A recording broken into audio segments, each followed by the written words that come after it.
Vancouver, Canada is famous in the transit world for its SkyTrain, trolley buses, sea buses, and well, that's about it. But what it is also famous for outside of the transit world is insane housing prices.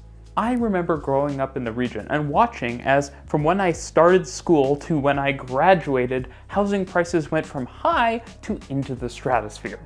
Those high prices meant a lot of people, including myself, didn't see a future in Vancouver, where houses and apartments were just going to get more expensive year over year. It's really an unfortunate black eye for what is one of the best city regions in the Americas. You see, while Vancouver is one of North America's, if not the world's most famous cities for its transit-oriented development, it's also the birthplace of the tall and sprawl model so common in Canadian cities, where you have high-rise towers near a transit station surrounded by single-family homes a couple blocks away. Now, I will say the idea that new townhomes and mid-rise development don't exist in Vancouver or Toronto is just ridiculous, and they actually are pretty common. There certainly isn't enough of this development to augment the massive number of condo towers we've built. And it's pretty clear that we shouldn't have a station, towers, and then single-family homes. There should be a gradual transition from extremely high density to lower density, with things like mid-rise buildings, duplexes and triplexes, and then single-family homes at the very edge. That and the real regional extent of the SkyTrain network is why British Columbia's, that is the province that Vancouver is located in, new housing policy is so absolutely game-changing and one of the best in the English-speaking world. Seriously, this policy is going to transform Vancouver and Metro Vancouver, so let's talk about it in this very special edition of RM Housing plus Transit.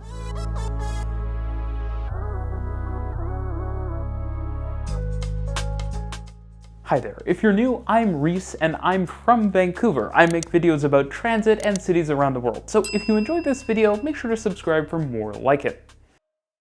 Vancouver SkyTrain network is easily one of the most impressive rapid transit systems in North America. It only started construction in 1986 and now stretches roughly 80 kilometers with 53 stations. The network is fast, with average speeds well over 30 kilometers per hour, regional in scope, with reach that goes into the cities surrounding Vancouver instead of just Vancouver itself, and incredibly frequent, with trains coming every couple of minutes, even until late at night. All made possible by the sleek automated trains that the system has run from the very beginning. If you want to tour around the entire network, not nearly enough people have seen the video I did a couple years back where I tour around the whole city, so you should check that out.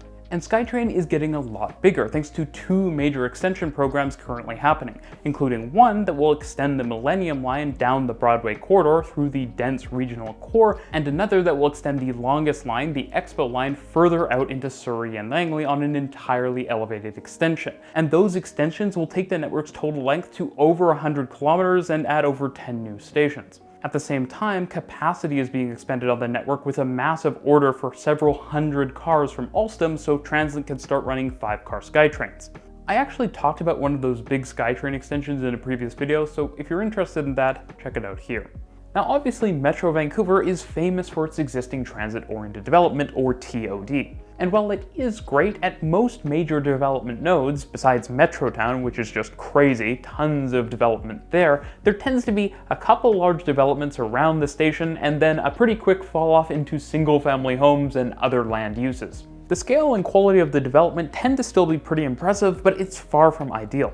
Furthermore, the approach to development is piecemeal, with individual projects needing to be approved one by one, and that means it's slow and it leads to expensive housing. That's why BC's new policy is game-changing and should set the pace for cities across Canada and probably North America. The new law sees the province overruling cities, which under the Canadian system of government they can absolutely do, to allow more density around SkyTrain stations on mixed and residentially zoned lots. Suddenly, developers will be able to build at minimum a 20-story tower on any piece of land within 200 meters of a station, a 12-story building within 200 to 400 meters, and at a very minimum 8-story buildings for everything between 400 and 800 meters from a station, all as of right. This will mean that basically all land within a 15-minute walk of a SkyTrain station is now basically zoned for much higher density. And I say 15 minutes, not 10, because while 800 meters is typically the 10-minute walking time, there's not always a direct street. And now that all of this density is allowed, it will come, because at prices as high as Vancouver's, not building is just not an option. At the same time, floor area ratios will taper from 5 at the station down to 3 on the outer circle of the development circle as you travel out, meaning that the highest densities are allowed around the station. Interestingly, this policy is also going to apply to Metro Vancouver's bus exchanges, which tend to be big loops where a ton of different bus services converge. There's usually multiple frequent services. They tend to be pretty nice with bike storage and lots of shelter, and so these will become their own transit hubs, albeit without the condo towers. Instead, the development will kind of start at medium density around bus exchanges. Now, there are a lot of reasons this is great. For one, the policy allows the highest densities right next to the station, which is logical. And even better, it acknowledges the value of bus exchanges, which could hopefully get new amenities and perhaps enclosure as part of all of the new density coming to the areas around them. The way many bus terminals in Toronto have nicer amenities and perhaps even washrooms.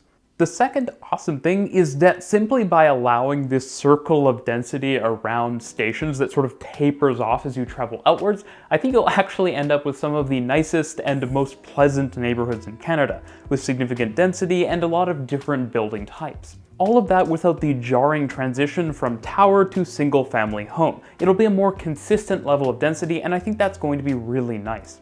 Better yet, it's going to mean that suburban places like Surrey and Langley are going to be forced to allow high density, not just directly next to their new SkyTrain stations, but also on the surrounding blocks. But also the city of Vancouver, which is more NIMBY than a lot of the region and is already being outclassed by suburbs like Burnaby for their crazy transit-oriented developments. So much so that Burnaby is actually soon going to have the tallest tower in British Columbia, not the city of Vancouver. Even more interesting is that the rules will apply to other cities in BC, albeit only the bus exchange part since there aren't other rail systems in BC besides SkyTrain. Now, I've mentioned a lot of the implications of this policy for density, neighborhoods, and housing, but it also has huge implications for transit that get me super excited.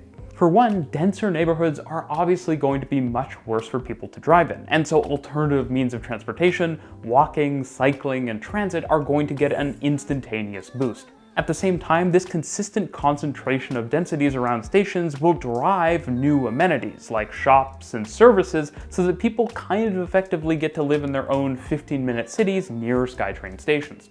Better yet, the developments are going to have far less parking because none of them will have parking minimums within this 800-meter circular transit paradise zone, which is fantastic because not only will it mean less cars, but it will also mean more affordable development and housing.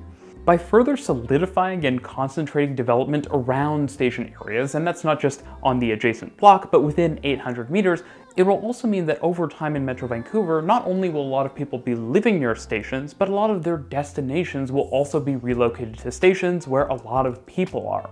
All of this is going to funnel way more people onto TransLink services, especially buses, thanks to the lack of parking minimums and the fact that bus exchanges are included. And that means that TransLink needs to build a lot. To serve all of this new density, there should be new trolley routes, rapid bus lines, and express bus lines that operate like rapid transit over highways using HOV lanes. They're actually fantastic, and I made a video about them up here. On the SkyTrain side, there's a lot too, because many stations will need to be expanded to handle increased passenger numbers and to better integrate with their new, denser communities. At the same time, all of the new density is going to cement the importance of those certain locations where stations are today.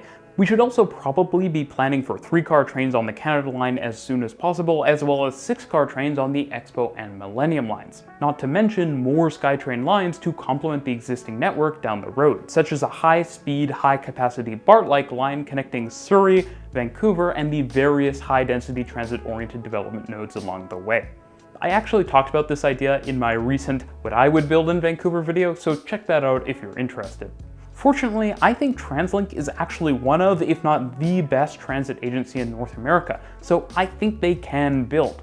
In a sort of polar opposite way to other transit agencies in North America, TransLink sort of loves trying new things, from better wayfinding to fare payment via wristband and complete station rebuilds. All of that work rebuilding some of the network's busiest stations to increase capacity and also just make the stations nicer, as well as adding entrances, is going to be invaluable for all of the work that is obviously going to come expanding existing stations that are going to get much busier with all of this new density.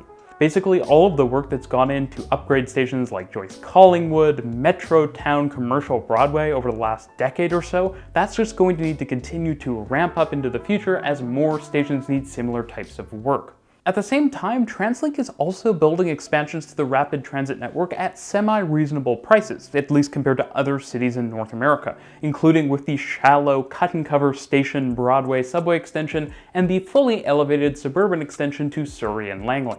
The good thing is that so often I talk about how to bring down the cost for building transit, you need to consistently be building transit. And Metro Vancouver has done this. There have been major new SkyTrain projects every decade since SkyTrain was created.